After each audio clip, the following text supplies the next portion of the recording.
našom provizornom školskom divadle.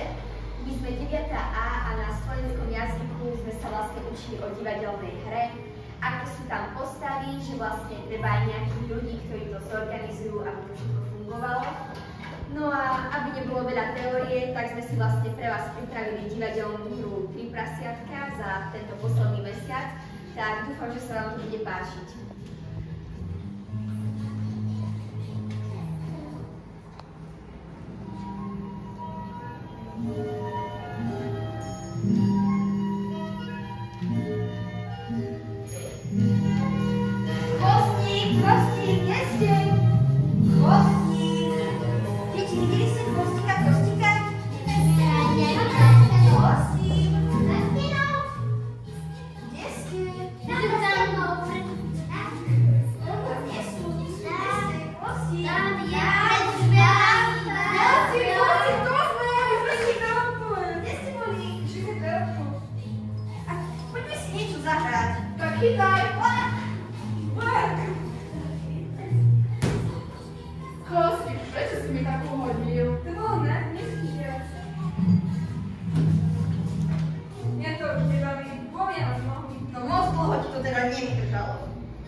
Vidíte, aký mám krásny drevený dom?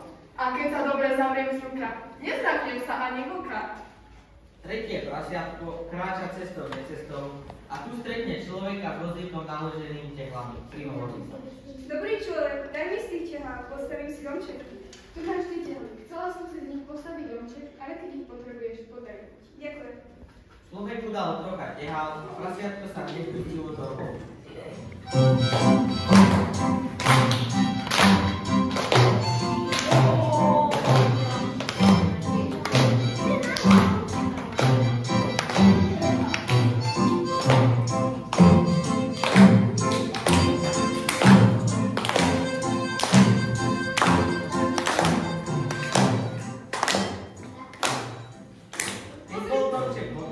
Prasiatko sa do nás ťahovalo. Pozrite sa, aký mám pekný ťahový dom. Chce dobre zavrieť vzducha, nezlatnie sa ani vzducha. Tak si prasiatka žili vo svojich domčekoch a na vlka viac nechce.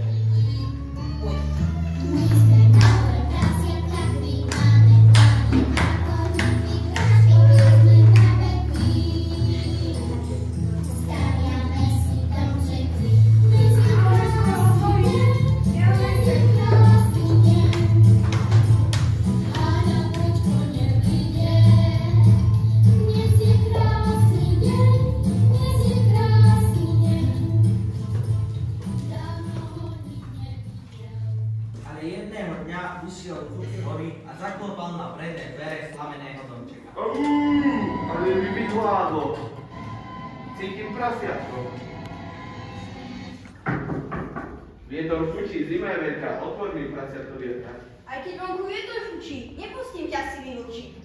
A keď ja zavijem, a keď ja dupnem, a konec zo stromu tvoj domček spúknem. Rozbehol sa, zavil a zadupotal a domček spúkol.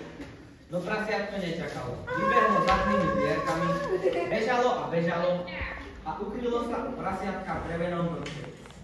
Chvostík, húba naháňa! Poď sa schovať rýchlo ku mne, mne sa určite niečo takéto nestane. Rieklo druhé prasiatko. Ale v noci, keď hodiny na kostolnej veži odbili 12, niekto zaklopal na dvere. Prasiatka, pustite ma dovnútra, dajte mi dať, čo papá, som hladný. Vlk, ty nás už neoklameš. Dovnútra ťa už nepustíme. A keď ja zavijem, a keď ja dupnem, a konec zo stromu tvoj domček spúknem. Rozbehol sa, zavil a zadupotal a domček spúkol. No prasiatka nečakali. Vybehli zadnými dvierkami, bežali a bežali a ukryli sa u prasiatka v tehlovom domčeku. Čo robíme? Poďme sa schovať ku našemu bračekovi. Kosti! Čo sa deje? Schovaj nás prosím do svojho domčeka. Vlk nás naháňa. Jasne, poďte sa skryť. Dobehol tam aj vlk a zaklopal na predné dvere. Prasiatka, pustite ma dovnútra, zničil som 2 domčeky, zničím aj tretí, otvorte mi. Veď poď sem, ty hlupý vlk, ja ti ukážem. A keď ja zavijem, a keď ja dupnem, a konec zo stromu tvoj domček spúknem. Rozbehol sa, zavil a zadupotal, ale domček spúknuť nevládol. Vlk sa ukrutne najedoval a zavol. Počkajte, veď ja vás dostanem. A škriabal sa na strechu, že sa spustí dolu komínu. Ale prasiatka ho počuli. Čo robíme? Praví prvé prasiatko. Rozložíme oheň. Povie druhé prasiatko.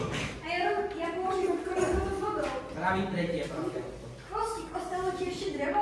Ešte trochu, áno, idem ho rýchlo zobrať.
začalo? Jedného dňa som dostala nápad. Rýchlo som vzala pera a papier a napísala som, čo budú postavy hovoriť, ako sa budú správať a čo sa bude diať. V divadle to voláme scenár. Ja som scenár.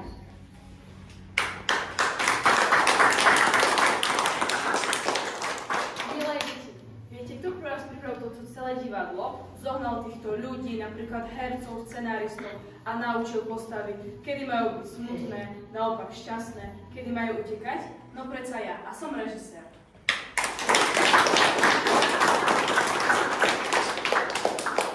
Ja som bola pravá ruka režiséra. Režisér sa so mnou radil, vlastne ako majú postavy hrať. A keď režisér chýbal, tak som im ja radila, kedy majú byť smutné, šťastné. V divadle ma volajú dramaturg.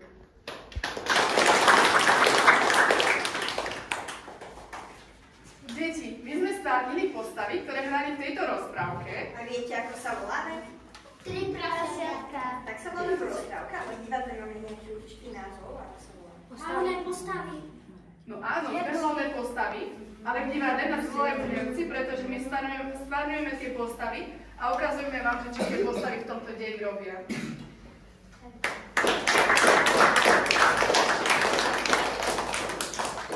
Ak ste počas divadla dávali pozor, tak určite ste si všimli, že počas predstavenia som rozprával nejaké texty, ktorými som doplňal dej divadla a preto ma volajú rozprávač. No a takto ste si mohli všimnúť nejaké rôzne zvuky, zvukové efekty a hudbu, ktorá skrašľovala tento dej tohto divadla, no tak to som mal na starosti ja a volám sa zvukár. Keď ste si mohli všimnúť rôzne domčeky, oheň a podobné, alebo stromy, tak to som pripravoval ja a volám sa rekvizitár.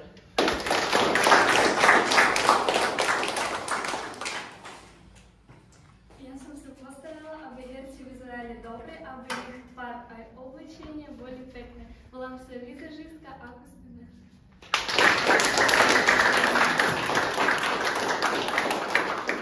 Ja som pomohol hercom postaviť dom a rozložiť oheň. Volám sa technika.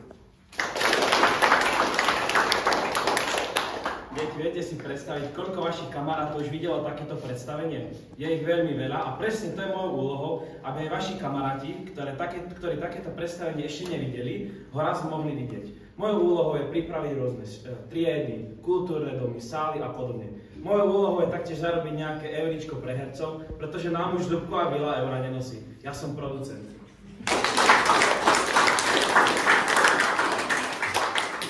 Takže aj vy možno jedného dňa napíšte nejaké divadlo a môžete sa s tým potom podeliť vlastne s vašimi kamarátmi, rodičmi, učiteľmi a jedného dňa sa potom my na vás môžeme pozerať, ako hráte. A my vám ďakujeme za vašu pozornosť a že ste prišli.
Bolo to perfektné, naozaj do posledného detailu, bolo to veľmi poučné však. No a už teraz sa tešíme na ďalšiu rozprávku, ktorú si pre nás pripravíte. Takže jedno veľké ďakujeme a poriadny potles. Ďakujeme.